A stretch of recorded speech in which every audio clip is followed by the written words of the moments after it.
আজকের সকালের ব্রেকফাস্টটা শুরু হয়েছিল স্টেশনে। তো আমার ব্রেকফাস্টে ছিল গরম গরম আলুর চপ আর মশলা মুড়ি। লাঞ্চে ছিল ভাত, পটল ভাজা, একটা মিক্সড ভেজিটেবল,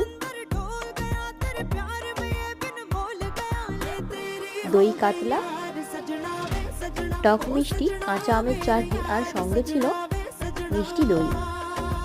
এই ছিল আজকে আমার লাঞ্চ। সন্ধ্যাবেলা ছিল মা পাপার অ্যানিভার্সারি, এই ছোট করে একটু সেলিব্রেট করা হয়েছিল। এই যে ব্ল্যাক ফরেস্ট কেকটা, ব্ল্যাক ফরেস্ট কেক আমার কিন্তু অনেক পছন্দের। তোমাদের কার কার ব্ল্যাক ফরেস্ট কেক ভালো লাগে অবশ্যই তোমরা কমেন্টে জানিও। আর এই যে সন্ধ্যেবেলা স্ন্যাক্স, গরম গরম সিঙ্গাড়া আর জিলিপি, সঙ্গে এক টুকরো ব্ল্যাক ফরেস্ট কেক। তো বন্ধুরা, তোমরা প্রত্যেকে ভালো থেকো, দেখা হচ্ছে পরের ভিডিওতে।